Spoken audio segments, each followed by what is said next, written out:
Diz assim, Salmo 126. Quando o Senhor os trouxe do cativeiro, os que voltaram a Sião, estávamos como os que sonham. E então a nossa boca se encheu de riso e a nossa língua de cânticos. Então se dizia entre as nações, grandes coisas fez o Senhor a estes. Grandes coisas fez o Senhor por nós, e por isso estamos alegres. Faze-nos regressar outra vez do cativeiro, Senhor, como as correntes do sul. Os que semeiam em lágrimas cegarão com alegria. Aquele que leva a preciosa semente, andando e chorando, voltará sem dúvida com alegria, trazendo consigo os seus molhos.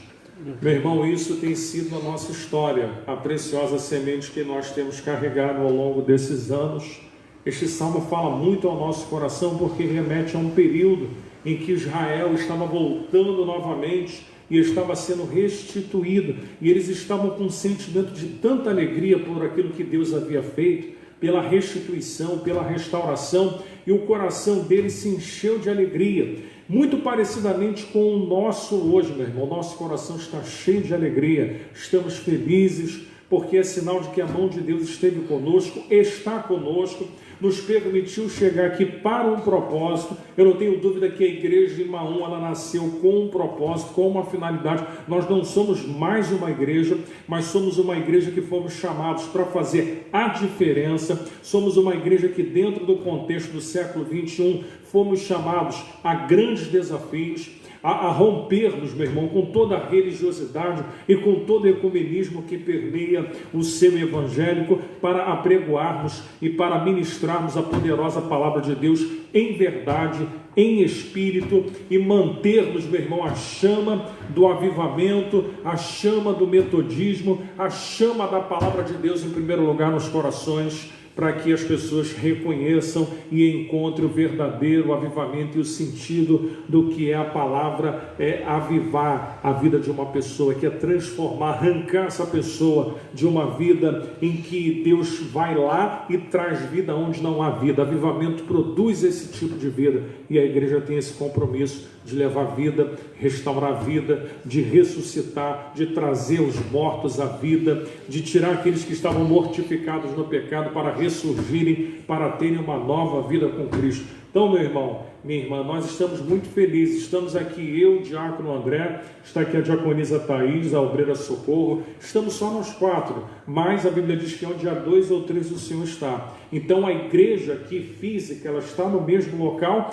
a estrutura culto está funcionando, sendo que vocês estão em casa e nós estamos aqui conduzindo esse culto. Então a igreja, ela está unida aqui e unida na sua casa. Então estamos ligados no mesmo corpo, só distante fisicamente, mas espiritualmente, e no corpo místico de Cristo estamos unidos por um só corpo. Então venha conosco, meu irmão, participar. Nós vamos agora pedir a você que curve a sua cabeça.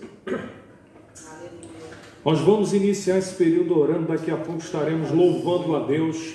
Curve a sua cabeça, fale com Deus, fale com o teu Criador. Meu irmão, você já falou com Deus nesse dia? Quando você acordou, você já declarou ao teu Deus o como Ele tem sido bom com você? Que em meio a toda essa pandemia, essas coisas que estão acontecendo, a tua casa tem estado segura, o teu lar está coberto pelas mãos do Senhor.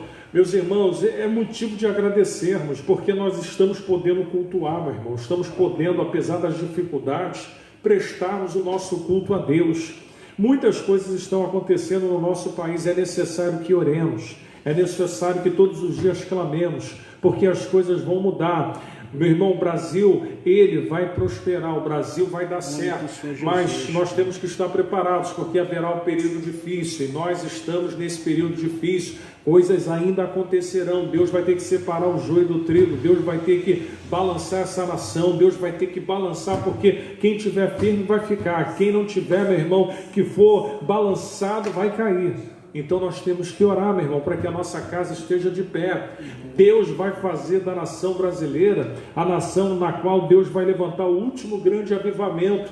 para que ele possa preparar a sua igreja para o arrebatamento. Eu não tenho dúvida que o Brasil será o local onde Deus vai levantar o maior e o grande avivamento da nossa geração e do nosso tempo. Estamos num país, meu irmão, que a bênção de Deus está sobre ele, mas o diabo, ele está tentando, ele está resistindo. Nós estamos numa batalha ideológica, política, religiosa, e nós temos que intensificar a nossa oração, porque a nossa luta não é carnal. A nossa luta, meu irmão, e as ferramentas que utilizamos não são materiais. O que nós temos que fazer é orar, meu irmão, para que Deus repreenda essa potestade que está resistindo à bênção do Senhor nesse país, mas ela vai acontecer, porque há uma igreja, meu irmão, que Deus tem levantado nessa nação, uma igreja que ora, uma igreja que busca, uma igreja que está comprometida com a sua palavra, e eu creio, meu irmão, que essa igreja se chama você, que se chama eu, que estamos comprometidos com aquilo que Deus quer fazer nesta nação.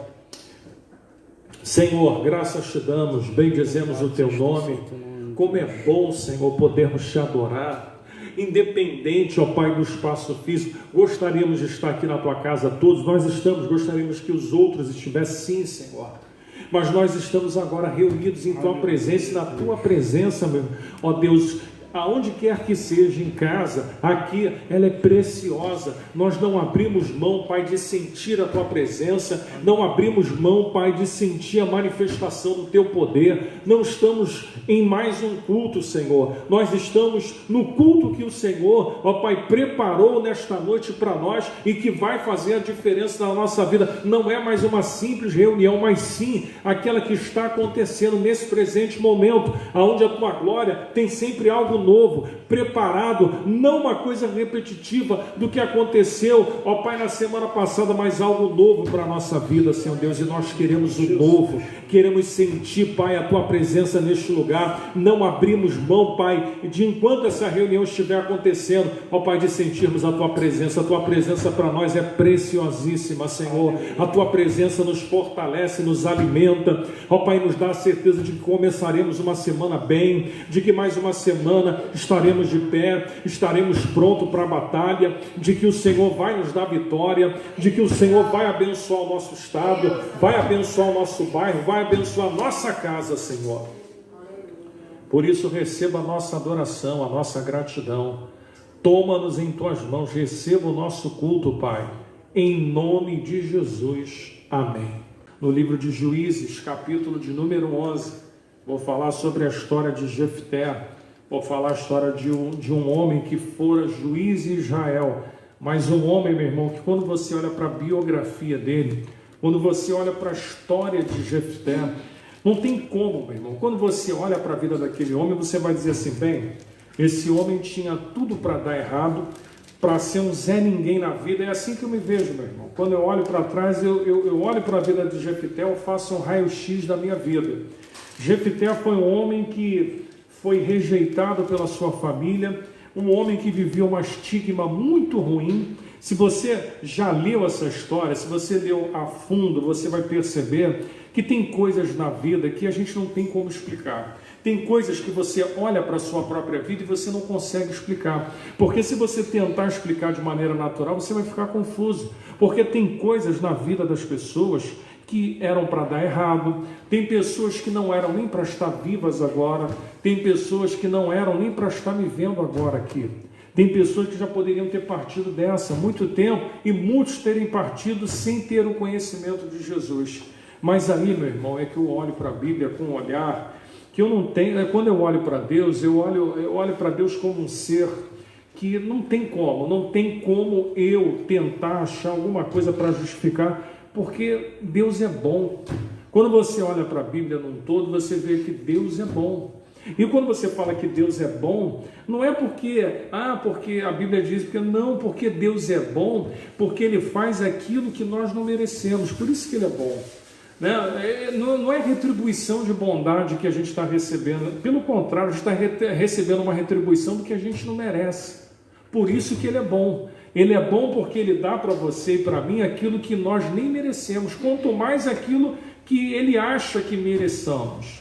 Então, meus irmãos, quando eu olho para essa situação aqui, eu vejo a minha vida resvalada na história desse homem, Porque tem gente na vida, meu irmão, que nasceu e parecia que ia dar tudo errado ou que a sua vida nunca andaria para frente. E quando eu olho para isso, meu irmão, inevitavelmente eu me olho. Mas me acompanha aí. Juízes capítulo 11, versículo 1.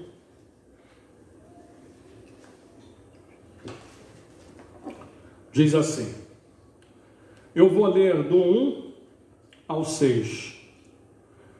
Era então Jefté o gileadita, valente e valoroso, porém filho de uma prostituta.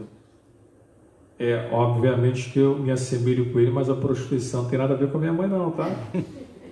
É só uma forma de linguagem da história de vida, não da maneira como se procedeu a história dele, não tem nada a ver. É com a vida, com as desventuras, com as coisas que eram para dar errado. Mas Gileade gerara Jefté. Também a mulher de Gileade lhe deu filhos. E sendo os filhos desta mulher já grandes, repeliram a Jefté e lhe disseram: não herdarás em casa de nosso pai, porque és filho de uma outra mulher. Então Jefté fugiu de diante dos seus irmãos e habitou na terra de Tobi. E os levianos se ajuntaram com Jefté e saíam com ele. E aconteceu que, depois de alguns dias, os filhos de Amon pelejaram contra Israel. E aconteceu, pois, que, como os filhos de Amon pelejassem contra Israel, foram os anciãos de Gileade buscar Jefté na terra. E disseram a Jefté: vem e ser-nos por cabeça, para que combatamos contra os filhos de Amon. Primeiro me permita fazer aqui uma introdução sobre o assunto. Quando nós olhamos para os juízes, vocês sabem que depois que Josué morre, nós não vamos ter uma sucessão, nós não vamos ter um outro sucessor. Teve Moisés, depois veio Josué, mas depois, a Bíblia lá no finalzinho do livro de Josué, você vai ver que as pessoas foram se corrompendo. Deus então vai levantar uma dinastia de 450 anos de juízes. Houveram 15 juízes. O último, o 15º, foi o profeta Samuel. Este foi a transição dos juízes para o período da monarquia em Israel. Porém, quando a gente começa a falar dos juízes, nós temos que nos remeter a um tempo em que esse povo, ora Deus dava livramento, e esse povo ficava um período tranquilo, daqui um pouco esse povo voltava a fazer as coisas ruins, tanto que o que havia antecedido a Jefté foi o juiz Jair. E quando ele sai, o povo volta a praticar as mesmas coisas. Quando você vê Juízes capítulo 10, a partir do versículo 6, o texto vai dizer que eles vão adorar a Baalaim, eles vão adorar a Ashtoreth, e eles vão seguir os deuses. Tanto que quando o povo cai, quando o pecado acontece, quando você pega a história dos juízes, você vai ver 7 grandes livramentos e 7 grandes apostasias, cobrindo um período de 450 anos, 12 profetas. O 15º é a transição. Então, quando a gente olha para essa passagem, nós vamos ver que Israel naquele tempo. Bem, aquele povo, meu irmão, estava sendo escravizado já durante 18 anos. Durante 18 anos, os filisteus e os amonitas entraram naquela terra e tomaram. Você pode ver que, de um todo na Bíblia, você vai ver que sempre havia alguém à volta de Israel. Deus nunca tirou de uma vez os seus inimigos e não acabou com eles de maneira permanente. Por quê? Porque Deus conhecia o seu povo. Esse povo, meu irmão, ora quando estava bem, o que eles faziam? Eles começavam a baixar a sua guarda e começavam a voltar às velhas práticas. E imagina que um povo que adorava um Deus, que na religião deles era monoteísta, vira e mexe estava fazendo o quê? Adorando a deuses pagãos. Então, quando você olha para esse contexto, contexto da história nos tempos de Jefté, você vai ver um povo que estava 18 anos rendido, um povo que estava debaixo da servidão dos amonitas e dos filisteus, um povo que quando clama a Deus, no capítulo 10, no versículo 11 e 12, você vai ver que Deus vai começar a dizer que aquilo não era uma vez só que eles haviam feito. Cair com os deuses, o próprio Deus reclama. Vocês já fazem isso constantemente, já adoram os deuses das outras terras constantemente. Aí no versículo 14 do capítulo 10, Deus vai falar assim, olha, clama vocês a esses deuses, clama vocês, pedem a ele. O próprio Deus já estava ficando de saco cheio daquilo, de cair, levantar, cair, levantar, cair, levantar, até que por fim, no versículo 15, o povo vai dizer assim, mas Deus, faça conforme a tua vontade. Tipo assim, eles falaram assim, Senhor, agora se o Senhor nos entregar na mão deles, agora nós não temos o que fazer. Senhor, vem, cumpra a tua vontade de nós. E Deus, meu irmão, por misericórdia, muitas das vezes, meu irmão, Deus, ele já fez coisas na nossa vida por misericórdia, meu irmão. Não é porque nós estávamos merecendo, não, foi por misericórdia. E aí Deus faz o quê? Deus, ele vai olhar para aquele povo e em meio a toda aquela crise que o povo estava sendo oprimido, Deus olha a história de um homem que está se misturando com tudo aquilo ali. O povo está em crise, o povo está escravizado. E ali dentro, meu irmão, existe um homem chamado Jefté, que está passando agora também por um momento peculiar da sua vida. Porque quando você começa a estudar e a você ver a história de Jefté, você vai ver que o texto começa dizendo que ele era filho de Gileade, ele habitava numa outra família, Gileade havia constituído uma outra família onde ele tinha filhos com esta mulher. O texto vai dizer que ele era filho de uma prostituta. Naquela época, na lei de Deuteronômio, se não me engano 22, vai falar sobre a pena capital do adultério. A prostituição, naquela época, quando se tinha um filho de prostituição, era considerado um filho bastardo. Então, para aquela sociedade, eu estou falando para uma sociedade milenar, uma sociedade que não é a nossa agora, que aceita tudo. A nossa sociedade é uma sociedade, meu irmão, que faz vista grossa, vê tudo como normal. Naquela época, não. A gente está falando de um povo do Oriente Médio, onde uma cultura muito mais fechada do que a nossa. Então, a Bíblia vai dizer, meu irmão, que naquele tempo, a pessoa, quando tinha esses problemas, um filho bastardo, lá em Deuteronômio 23, versículo 2, vai dizer que ele não podia entrar numa assembleia e participar de nada até a 10ª geração dele. Então, assim, quando você olha para a história dele, bastardo, filho de um adultério, e quando você vê que aqueles filhos estão ali juntamente com a mãe, no caso a madrasta de Jefté, chega uma hora que a coisa vai ficando insustentável. Eu imagino que Jefté está ali, ele é o primogênito de Gileade. Vocês sabem que a primogenitura havia um peso muito grande, né? O filho mais velho herdava, mas olha o paradoxo, o filho mais velho de uma prostituta.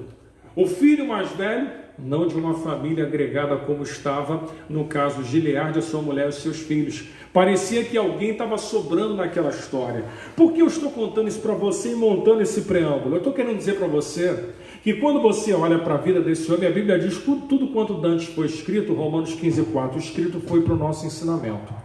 A Bíblia deixa para nós exemplos, a Bíblia deixa para nós histórias reais, a Bíblia deixa para nós situações em que Deus pega a vida de um homem que aparentemente dentro de uma sociedade fechada estava totalmente largado à mercê da sua própria sorte. Nem o seu pai vai tomar a sua frente. E meu irmão, há uma passagem, meu irmão, que eu quero que você preste atenção, que diz assim lá em Provérbios 27:5, melhor é a repreensão aberta do que o amor encoberto.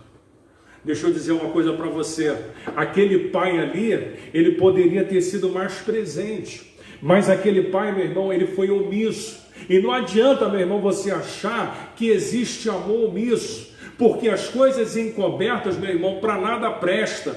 Então deixa eu dizer uma coisa para você, você entende, você consegue enxergar o que você é hoje. E você consegue olhar lá atrás o que aconteceu na sua vida. Eu posso dizer isso para você, meu irmão, sabe por quê? Porque eu não cresci no berço do cristianismo, Não cresci, meu irmão, tendo entendimento da palavra, fiz tudo que um homem poderia fazer de errado, conheci o mundo, conheci os prazeres que o mundo pode ofertar. Entretanto, meu irmão, tive uma infância que, apesar da minha mãe ter se convertido depois, apesar da minha mãe ter me ajudado, ter me ensinado princípios, mas eu olho para Jefité e eu me identifico um pouco com a sua história. Por quê? Porque aquele homem, ele saiu da casa dos seus. Eu, meu irmão, posso dizer que já vivi, já morei na casa da minha mãe, já morei na casa do meu pai, já morei na casa da minha madrinha, já morei na casa das minhas duas avós. Eu me identifico, meu irmão, porque numa fase da minha vida, eu não atribuo a culpa a ninguém, eu atribuo, meu irmão, que Deus tinha que fazer isso mesmo.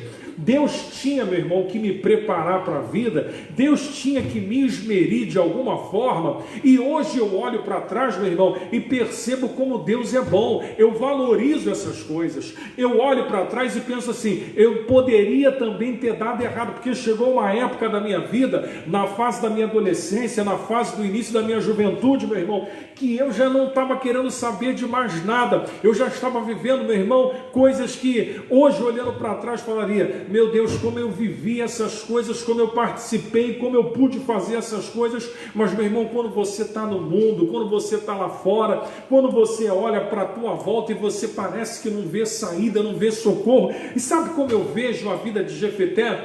Um Deus olhando para um povo, vendo aquele povo sendo escravizado, mas você olha comigo no capítulo 11, versículo 1, o que o texto vai dizer apesar de tudo isso. Era gileadita, valente e o que mais? Valoroso. Escuta o que eu vou dizer para você. Só quem consegue olhar para o coração e consegue ver o homem no seu íntimo é Deus. Porque para Deus ele era isso. E para aquela sociedade, apesar dele ter esses estigmas todos, na hora que o bicho pega, vão chamar quem? Vão chamar Jefité. Por quê? Porque ninguém chama ninguém sem qualidade, sem valor, que a pessoa não tenha nada para dar. Porque na hora da batalha, na hora de colocar a cara a tapa, foram procurar quem? Aquele homem que estava lá e que os próprios anciãos da cidade, quando a família o pôs para fora, concordaram. Porque os mesmos que vão chamá-lo e que Jefté vai dizer, por que vocês estão me procurando? Por que vocês vieram até mim agora? Por causa do aperto? Entenda o que eu vou dizer para você. Tudo que acontece na minha vida e na sua vida, não considere como obra do acaso. Não considere também, meu irmão, e não tente culpar as pessoas que estão à tua volta. Entenda, meu irmão, Deus, ele já via você. Deus já conhecia o seu coração. Deus estava esperando o momento, a oportunidade, no meio da crise da tua existência, da tua vida, ele se apresentou a você. Ele veio de modo, meu irmão, que Jefité estava todo quebrado. Ele estava onde? Ele estava na terra de Tobi. Ele não estava em casa, ele não estava com tudo bem, as coisas não estavam bem para ele, mas Deus vai se apresentar para ele, sabe de que maneira? Mandando os anciãos daquela cidade buscar a Jefité, para que Jefité pudesse liderá-los. Sabe o que eu entendo, meu irmão? No processo da nossa existência, no processo da nossa vida, quando Deus nos chama, se você entender o que eu estou dizendo para você, e o que eu estou dizendo para você é que em algum momento, meu irmão, Deus, ele vai atravessar a nossa história, a história do ser humano, e se o ser humano entender e aceitar o desafio que Deus tem para ele, Deus pega o homem do nada, Deus pega o homem que não tem perspectiva alguma, que não tem nada que ele próprio possa fazer por si, a favor de si. Aquele homem estava jogado, aquele homem estava andando, sabe com quem? Com os homens que estavam lá naquela terra de Tobi, que eram homens levianos, que eram homens, meu irmão, que a sociedade olhava como Belial, como pessoas que não prestavam para nada.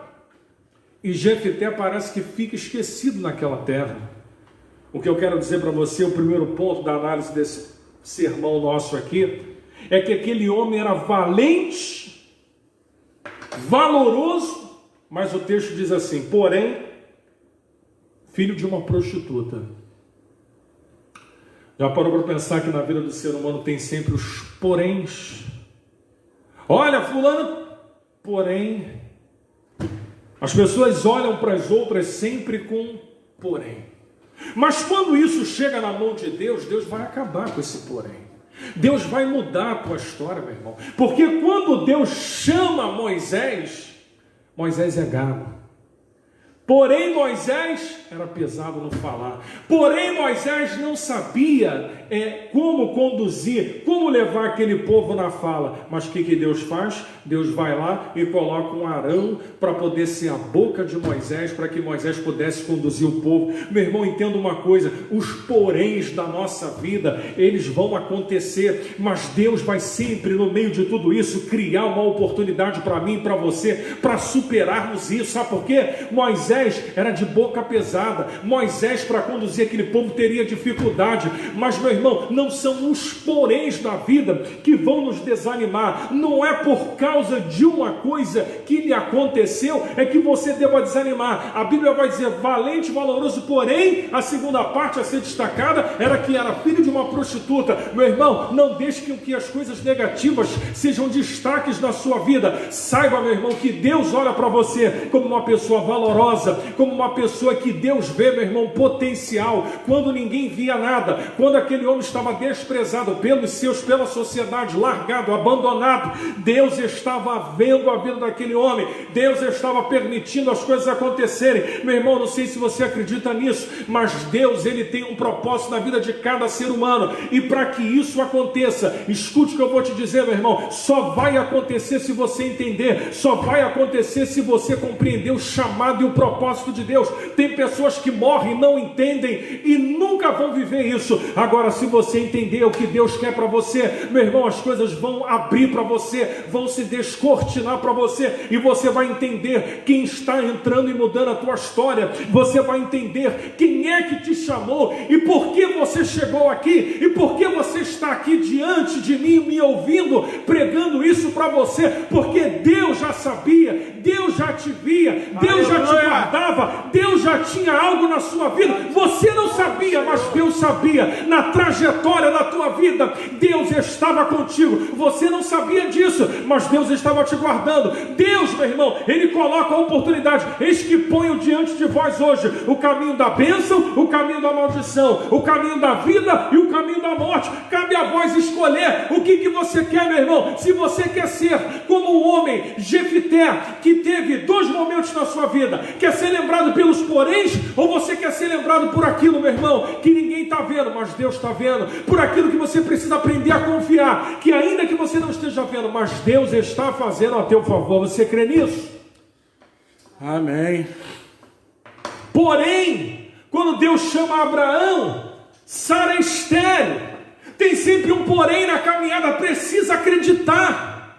Pensa você, meu irmão, que Deus fala assim, vai ser pai de uma multidão. Que multidão, se a mulher que era para ser a mãe da multidão é estéril? É assim que Deus te chama, é para as coisas acontecerem no caminho. Não espera, meu irmão, que as coisas de Deus vão acontecer antes, para que você possa andar e servi-lo. Deus falou para aquele homem, chamou ele em Padã Arã e disse para Abraão, que no caso na época era Abrão, sai da tua terra, sai da tua parentela, da casa do teu pai. O irmão dele, Arão, havia morrido. Ele vai falar assim, sai, chegou a hora, Abraão, de você partir para algo que eu tenho para você. Mas Abraão sai, meu irmão, e ele sai sem ter nada concreto. Abraão sai, meu irmão, somente com aquilo que Deus falou. Olha para os céus, olha para as estrelas dos céus, olha para as areias, olha para a areia do mar. O que ele sai é uma palavra, meu irmão, que ainda estava por acontecer, mas Deus o chamou mesmo. Porém, aquela mulher sendo estéril, lembra da mulher do fluxo de sangue? Sempre vai haver um porém. A multidão estava ali. Havia uma multidão. Mas aquela mulher, meu irmão, não se privou de tocar nas orlas de Jesus e ser curada. Vai sempre haver um porém. Vai sempre haver uma situação difícil. Mas ela vai furar a multidão.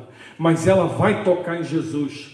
Porque se você quer, meu irmão, se você quer sentir, se você quer tocar, se você quer experimentar, se você quer algo real com Deus, meu irmão, não fique parado, continua a tua caminhada, não esmoreça. Jefité na Bíblia em nenhum momento se desesperou, ou pensou em se matar, ou pensou em largar tudo, ou pensou em abandonar a família, ou pensou em ficar desesperado. No meio dessa crise, meu irmão, tem muita gente que está se desesperando, mas precisa entender que no meio desses poréns que nós estamos vivendo, há uma saída, há uma solução, há uma porta aberta. Há Deus, meu irmão, te preparando nessa trajetória. Há Deus cuidando da tua vida e do teu futuro. Há um Deus, meu irmão, que zela pela tua vida. Se você confiar e entregar tudo a Ele, Ele vai te abençoar. Glória a Deus. Aquele homem, ele era um varão valente e valoroso. Sabe por quê?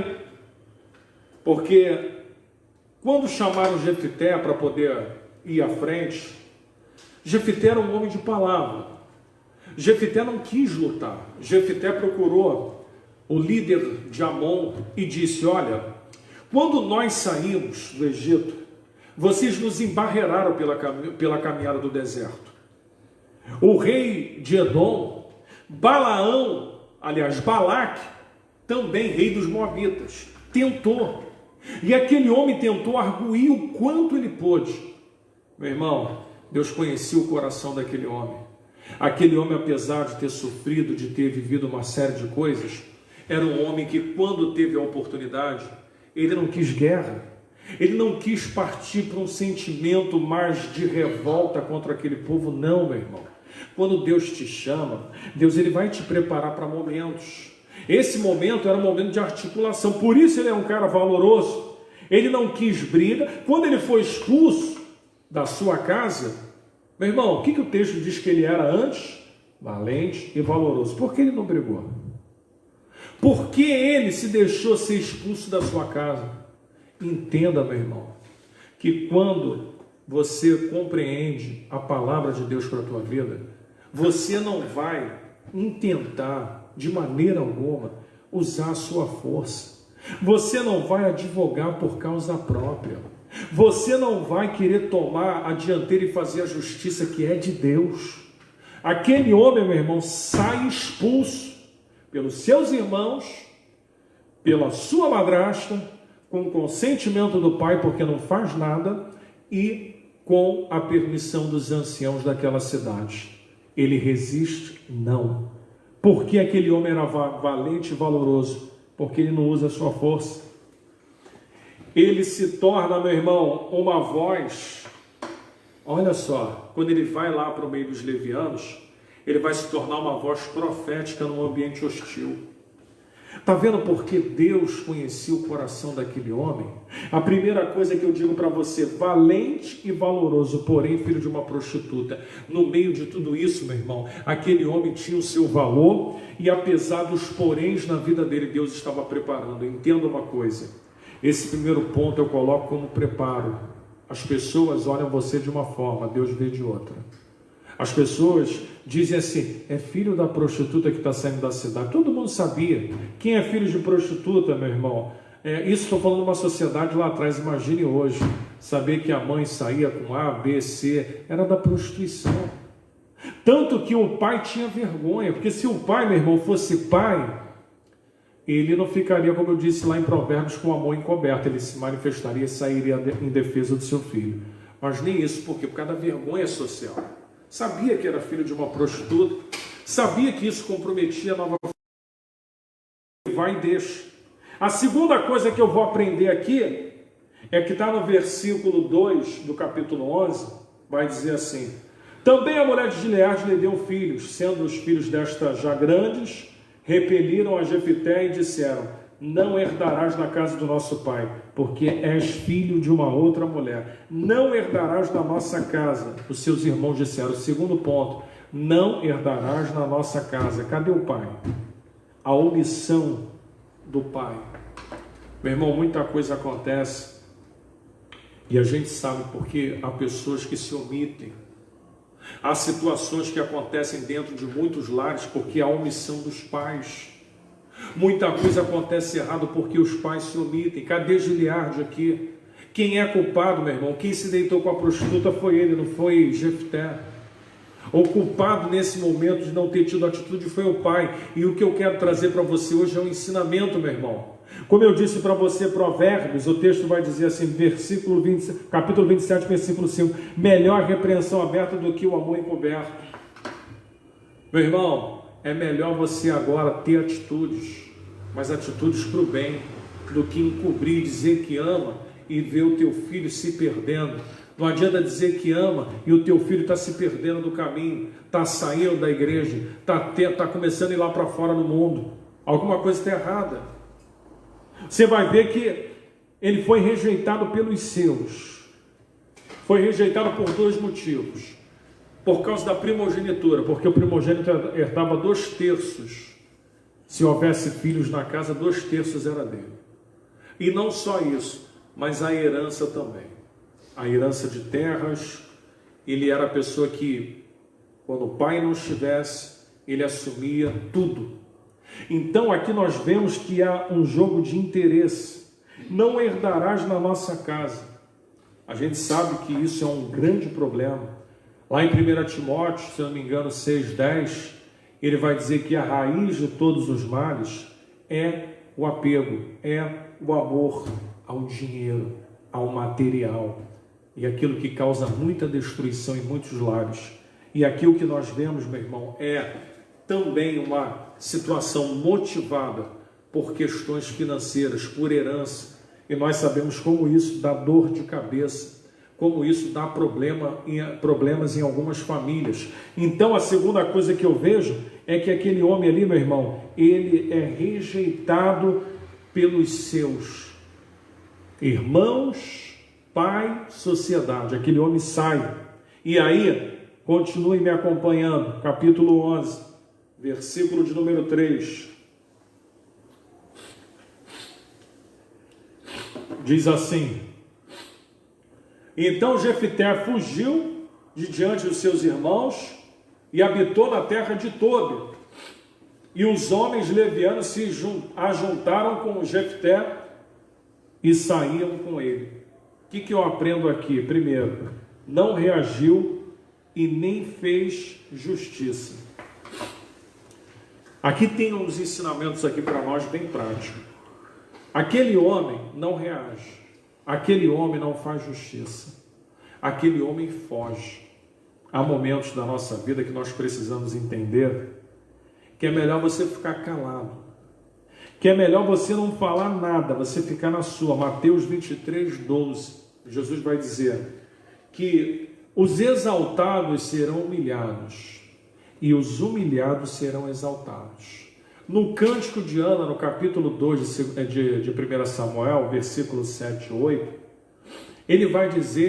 ela vai dizer que aquele que se exaltou foi humilhado, e o que foi humilhado será exaltado. E ela vai dizer, Deus pega aquele que estava no meio do mundo todo, aquele que estava lá, não era ninguém, e coloca para se assentar no meio dos príncipes. Esse é o Cântico de Ana. Então eu aprendo aqui, meu irmão, terceira coisa, ele não reage, não faz justiça, ele simplesmente sai. Meu irmão, tem momentos que parece que as coisas que estão acontecendo na tua vida, parece que Deus não está vendo, parece que Deus está permitindo algumas coisas acontecerem, e parece que Deus não está vendo, como se Deus não estivesse vendo o que está acontecendo na tua vida, e isso não é verdade. Meu irmão, no meio da crise, Deus está trabalhando, e Deus às vezes permite isso acontecer. Você está vendo que o que está acontecendo está cooperando para o bem de Jefté? Olha só, quando ele foge, quando ele é expulso, quando ele sai da terra, lá na frente isso cooperaria a seu favor, mas ele não sabia. E é a mesma coisa eu e você. Muitas das vezes nós não sabemos o que está acontecendo agora, no presente. A nossa dificuldade às vezes é entender o agora. Porque se não entendermos o agora, não vamos entender o que Deus quer fazer amanhã.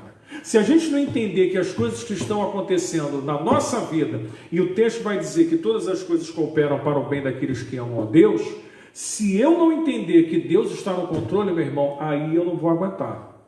Eu preciso entender que Deus está no controle de todas as coisas, que Deus não perdeu o controle. E se Deus está permitindo, é porque alguma coisa Deus está fazendo. Meu irmão, Deus nunca vai permitir algo acontecer na minha e na sua vida sem que Ele não tenha um controle e sem que Ele não esteja já preparando algo lá na frente. É porque nós somos limitados, é porque a gente olha para o agora, para o momento. Deus, Ele está olhando para mim e para você, e Ele já está vendo, meu irmão, as coisas resultantes da tua atitude aqui. Ele já está vendo que algumas atitudes que você está tomando aqui no mundo espiritual, elas já estão quebrando barreiras. Elas já estão, meu irmão, rompendo situações que você foi pelo caminho correto. O caminho o quê? De você entender que Deus está no controle, que a justiça não pertence a você, de que Deus está à frente da sua vida e que no momento certo, como Jó disse, eu sei que o meu Redentor vive e eu sei que Ele vai se levantar ao meu favor. Ainda que eu morra nessa carne, disse Jó, o verei.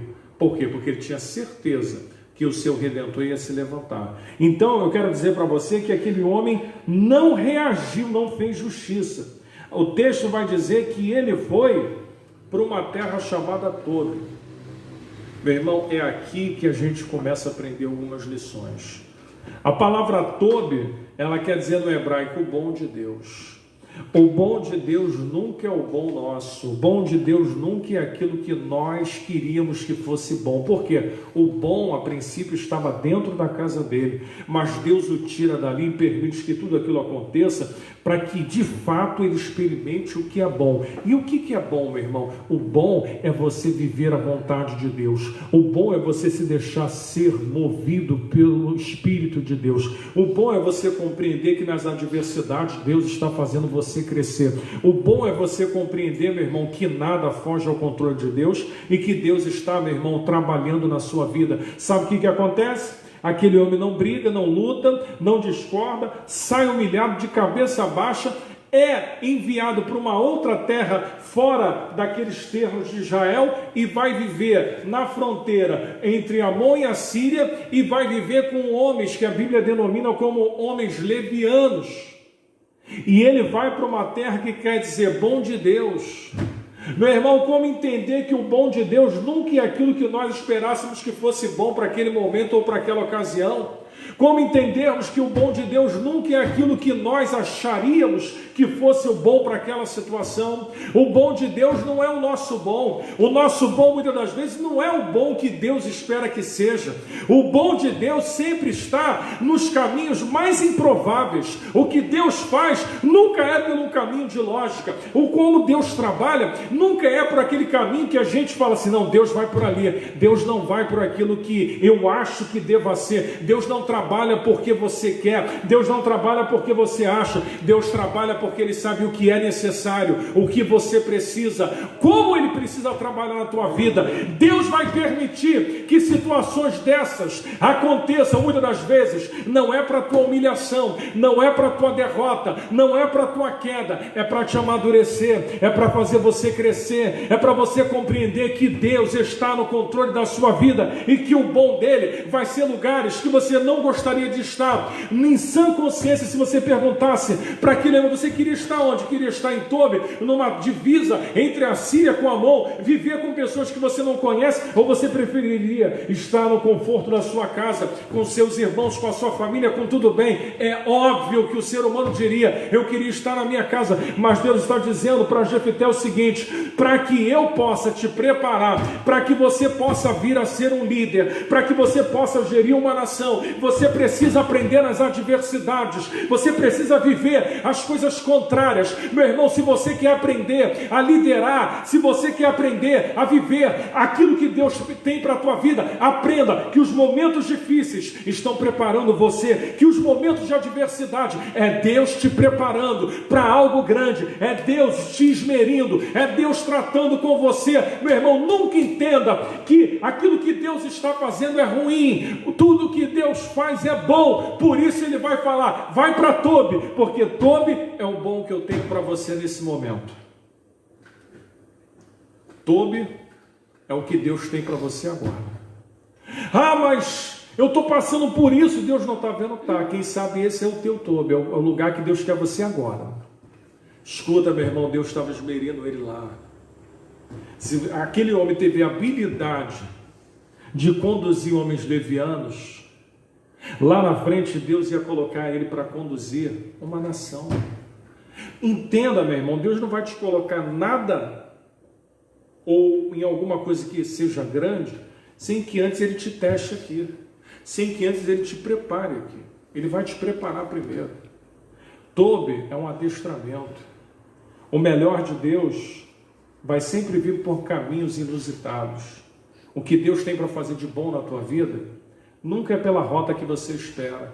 O que Deus tem a realizar na sua vida, vai vir, meu irmão, de caminhos que você, no primeiro momento, você vai ficar resistente.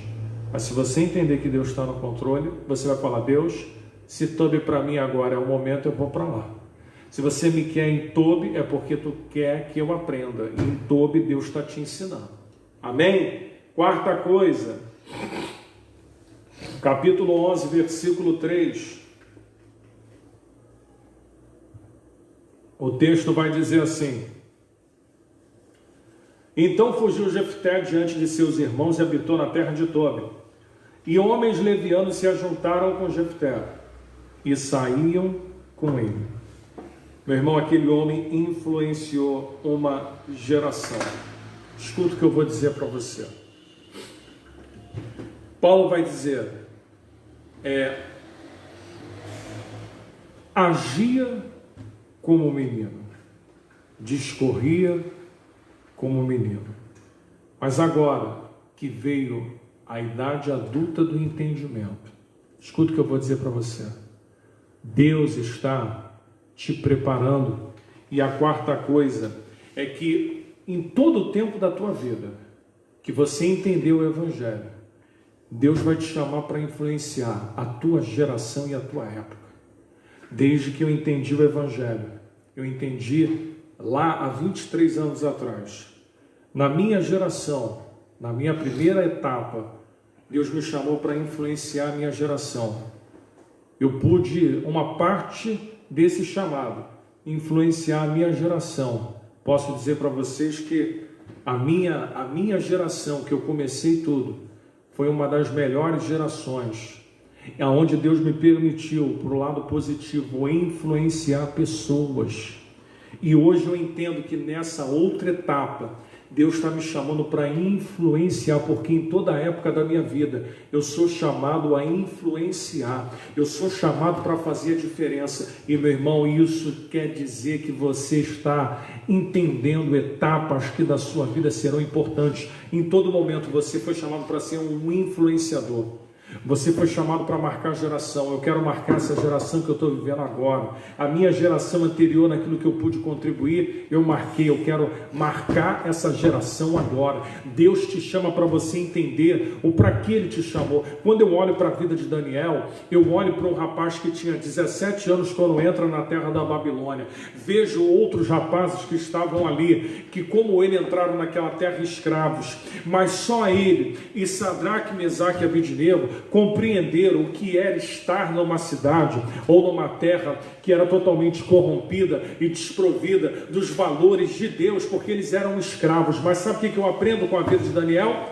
É que Daniel compreendeu que ele ia ter que influenciar. Daniel, ele influencia no reinado de Dario, no reinado de Nabucodonosor, no reinado de Ciro, no reinado de Belsazar. Em todos os reinados que Daniel esteve, o texto vai dizer que havia sobre Daniel um espírito de excelência.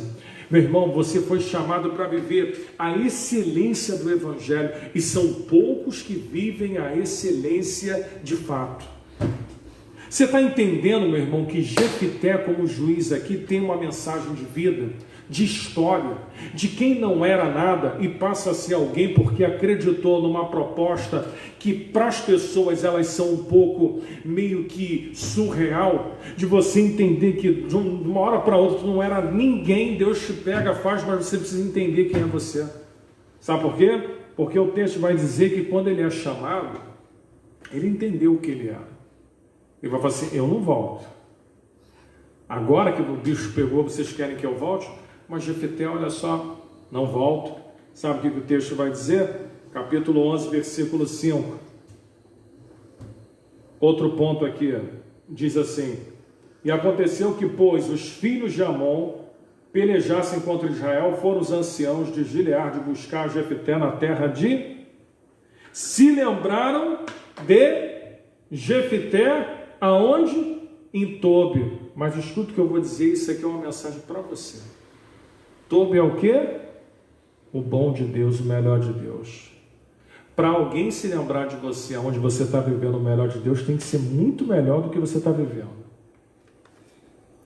Olha o que eu vou dizer para você. Tobi quer dizer o melhor de Deus. Os homens foram buscar ele, aonde ele estava vivendo o melhor de Deus. E sabe o que eles disseram? Vem nos ajudar. Ele vai falar assim, não, calma aí. É o que vocês querem? Eu estou no melhor de Deus nesse momento. Não, mas vem nos ajudar. Sabe o que é isso? É Deus te preparando para algo grande. Foram lembrar daquele homem, sabe aonde?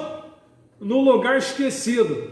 Mas que no lugar esquecido, ele estava vivendo o melhor que Deus tinha para a vida dele.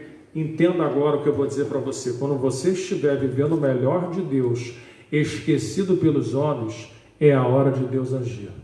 Quando ninguém está te vendo, ninguém está percebendo você mais, é a hora de Deus agir. Tipo Deus falando assim, agora está pronto. Ninguém está lembrando. Porque quando lembram aqui, não pense você porque lembram, porque é a primeira opção. Não. É quando não tem mais jeito. É quando Israel está sendo massacrado. A gente fala, bem, quem pode aqui? Só tem uma pessoa. Mas quem? O Jefté está lá naquela terra lá. A gente ficou sabendo que ele foi para uma terra lá, tem uns homens lá seguindo ele, e os homens estão com ele lá. Mas Jefté, aí imagina as pessoas dizendo, mas aquela pessoa, como é? Ele não era filho de uma prostituta? Ele não saiu daqui dessa maneira? Mas, meu irmão, quando Deus tem que fazer, as resistências caem, porque as pessoas vão dizer, mas é ele. Quem era a pessoa que quando estava aqui, a gente via que apesar de todos os defeitos e dos erros, era uma pessoa que tinha valor? Quem era? Ele. Entenda, meu irmão, que lembraram-se de Jefté. Eu gosto desse verbo lembrar, porque o verbo lembrar não vem do homem, o verbo lembrar vem de Deus. Quem lembra é Deus. Você lembra quando armaram uma situação para Mardoqueu, para Esther, e que estava tudo pronto para Amã desfilar na cidade e enforcar os judeus em todas as províncias, lá na capital Suzã, lá na época dos Medo-Persas? Você lembra dessa história? O texto vai dizer assim, que na noite anterior, que estava para anteceder a coroação de Amã na cidade, a Bíblia vai dizer o seguinte, que o rei não dormiu a noite toda, ele teve insônia. E quando ele foi procurar o livro das crônicas dos Medo-Persas, ele achou que naquela conspiração que tentaram contra a sua vida e tentaram lhe matar, Bigtan e Teres, que foram os homens que tentaram arrancar a sua vida, estava lá. Quem havia dado a notícia para poupar a vida do rei foi Mardoqueu. Ele olhou e falou, mas para quem está sendo dada a honra? Está sendo dada a honra, vai ser coroado daqui a pouco, vai amanhecer o dia, é Amã. E inclusive Amã pediu o Senhor para que desse ordem para enforcar todos os judeus nas províncias. Sabe o que eu aprendo, meu irmão?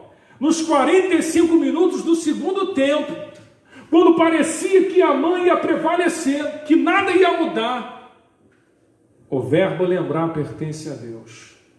Deus se lembrou dos seus. Deus ouviu a oração de Esther.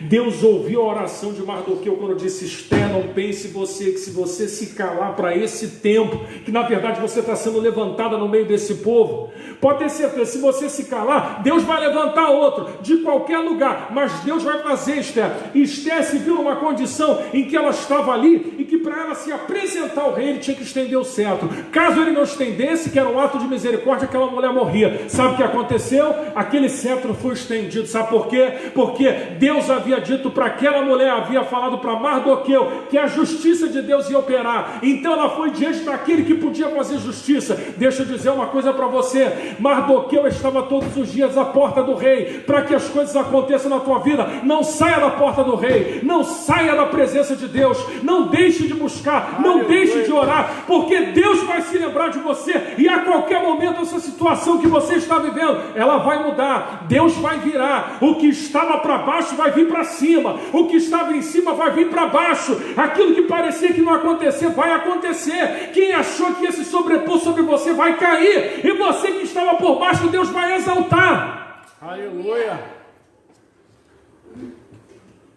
Estava Ana no pilar do templo, embriagada, Foi o que Eli disse: por que bebestes vinho forte, mulher?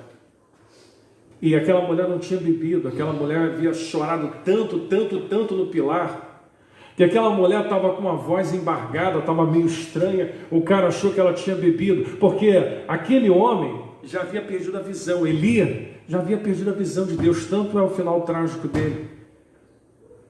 Mas sabe o que ela disse? Não é não, meu Senhor, não é de vinho nem de bebida forte, mas é de clamar, de buscar. E aí aquele homem, mesmo fora da visão, disse: então seja conforme as tuas palavras. E sabe o que aconteceu? O texto vai dizer assim: lembrou-se Deus de Ana. E Ana, que era estéril, não teve só Samuel, teve filhos, porque Deus se lembrou de Ana. Eu sempre gosto desse termo, lembrar, esse verbo lembrar, porque ele está condicionado a uma pessoa, Deus. Deus lembra do homem. Deus lembra diferentemente dos homens que lembram no sentido de fazer alguma coisa. Deus não só lembra. Eu entendo que o lembrar de Deus, sabe o que é? É você estar sempre na consciência dele sem nunca ter sido esquecido. O lembrar, isso quer dizer que é um tempo de Deus chegou para agir na tua vida.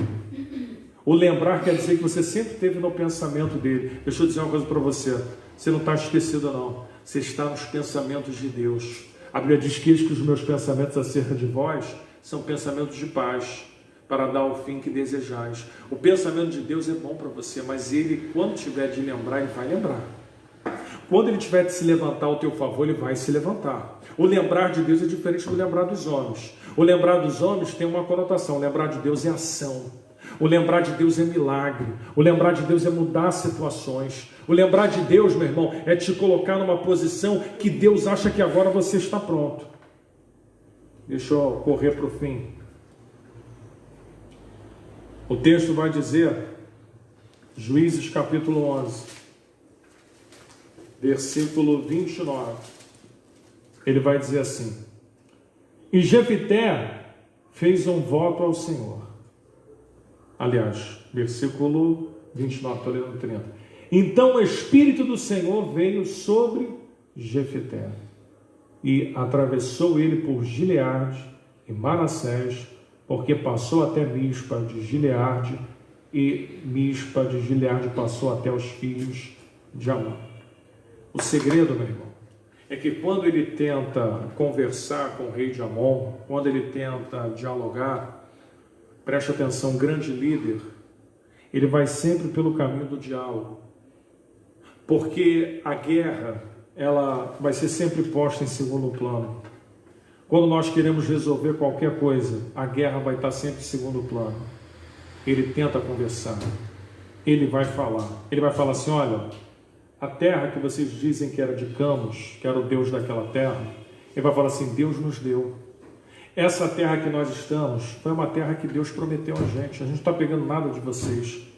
Mas sabe o que o texto vai dizer? Que o rei de Amon preferiu a guerra. E meu irmão, o texto vai dizer assim: e o Espírito de Deus veio sobre Jefité. Eu quero terminar aqui dizendo para você o seguinte: quando o Espírito de Deus ele está na vida de um homem, e quando o homem compreende o que Deus quer, meu irmão, havia um exército acampado para a guerra e era um exército inimigo. Mas todas as vezes que você vai ver no Antigo Testamento e o Espírito de Deus veio, ele vai equipar, ele vai dar instruções, ele vai fortalecer, ele vai dar estratégias.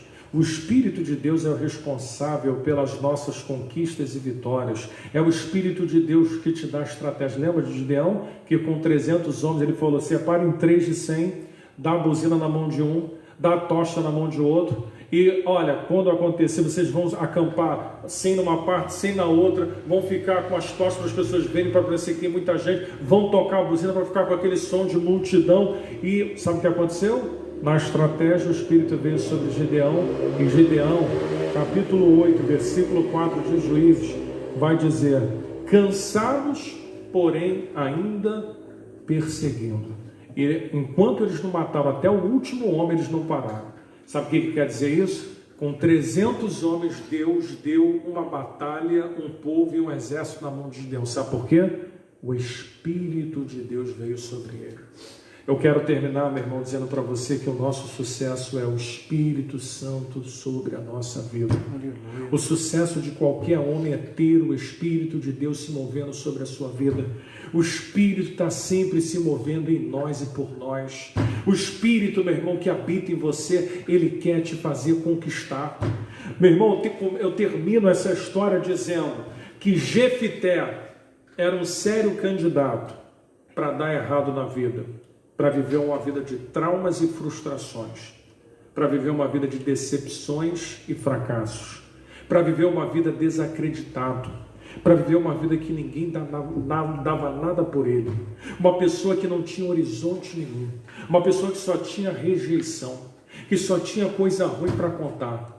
Mas, meu irmão, existe uma coisa que quando entra na vida do homem, muda a vida do homem: o Espírito Santo. Eu não sei te explicar como eu cheguei aqui, mas eu posso dizer para você uma coisa: quem me trouxe aqui foi o Espírito Santo. Quem te traz e quem te leva e quem te faz ser, ou quem te faz ter, ou quem te faz conquistar, ou quem faz você viver, ou quem faz você experimentar, é o Espírito Santo. Não tem mérito em mim, não tem mérito em você, não é nosso. Nós não podemos explicar isso humanamente, não é produzido pela nossa cabeça, não somos nós que intentamos muitas coisas que hoje conseguimos. Foi o Espírito te movendo e dizendo para você: vai, eu estou contigo. E a gente olhava para a situação e falava: mas Deus, como que está comigo? Mas Deus, quando fala assim, eu estou contigo, pode ter certeza, meu irmão, toda a adversidade que tiver na tua frente, você vai rompê-la. Sabe por quê? Um homem que foi expulso, banido, volta. Aí sabe o que acontece? Ele vai dizer assim: só vou à frente. Aí se cumpre lá Deuteronômio 28, que vai falar sobre estar como cabeça e não cauda. Ele vai recorrer à lei de Deuteronômio 28. Ele vai dizer assim: só vou, Deuteronômio 28, 13. Se você me colocar como cabeça, é a lei de cabeça e cauda. Você quer ser o quê? Cabeça ou cauda? Porque para você ser cabeça, você precisa entender. Tem muita gente que vai ficar como cauda a vida inteira, porque não entende o que Deus quer fazer. Quanto mais você resiste, quanto você mais reluta, quanto mais você vai na tua força, você é cauda. Mas se você entender o propósito de Deus, você vai ser cabeça. Cabeça, por onde quer que você esteja, você vai ser cabeça. Bendito serás no campo, bendito serás na cidade. Ele vai falar: e há de ser que se ouvirdes hoje a voz do Senhor teu Deus, e guardares a cumprir, ele vai falar assim: em qualquer caminho que você estiver, você vai ser um abençoado. Então eu termino, meu irmão, essa palavra num dia tão festivo de hoje, um dia tão sugestivo de milagres, de coisas que Deus fez. Não podia ser outra, meu irmão, como essa. Deus, ele faz as coisas acontecerem a partir do caos. O caos estava em Israel e havia um caos na vida de um homem. Deus une propósitos para que ele arranque o domínio dos amonitas e dos filisteus. Ele vai pegar alguém que está na mesma situação, no caos, para poder tirar o caos de Israel. Não pense você que vai vir de lá, de cá, não, é no meio. Deus faz, é onde a gente está, Deus levanta, Deus faz as coisas, sempre foi assim. Então, estamos chegando ao fim dessa mensagem. Espero que você tenha entendido o que nós pregamos aqui nessa noite. A pregação ela foi muito clara no sentido de você confiar que Deus vai fazer na sua vida. Se tem um homem, meu irmão, na Bíblia que poderia ter dado errado como ninguém, é esse. Mas não deu por quê? Porque ele foi na contramão. Se você for na mão das coisas que não é para você fazer, você vai se dar mal. Mas se você for na contramão daquilo que todo mundo faz e fizer o diferente, eu quero dizer para você, Deus vai fazer na tua vida. Aleluia. Se você não acompanhar a multidão e você entender que você não é multidão, que você foi chamado para andar na comunhão, você vai ver. Amém? Nós queremos louvar a Deus, encerrando esse culto pelos 12 anos da Emaum. Queremos louvar a Deus pelo aniversário do diácono Nildo, do obreiro Diogo. Nós vamos fazer uma oração agora para encerrar. Vamos orar por esses irmãos agora. Sintam-se abraçados pela igreja. Meu irmão, gostaríamos muito de estar naquele parabéns aqui na nossa igreja, mas nós vamos ter a oportunidade de, quando voltarmos, termos um culto maravilhoso para nos confraternizarmos, para nos abraçarmos, para matarmos a saudade. Meu irmão, não vai faltar tempo para a gente matar essa saudade. Que Deus abençoe vocês que aniversariaram. Deus continue multiplicando as suas bênçãos sobre a vida de vocês. Vamos orar. Senhor, graças te damos por mais um ano de vida da IMA1. Muito obrigado pela tua fidelidade. Obrigado a Deus pela vida do Diogo que aniversariou ontem, pelo tio Nildo, diácono Nildo, que está aniversariando hoje. Que a bênção do Senhor esteja sobre a vida deles, dentro da casa deles, da família deles. Em nome do Senhor Jesus, Pai, eu quero te agradecer por cada um nesse momento, pedindo a bênção do Senhor sobre eles, em nome de Jesus. Então, Deus abençoe a todos. Estamos chegando ao fim. Nós vamos agora impetrar a bênção apostólica. O Senhor te abençoe e te guarde. O Senhor levante o seu rosto sobre ti, tenha misericórdia de ti e te dê a paz. Até terça-feira com as irmãs aqui. Deus abençoe a todos. Estamos encerrados.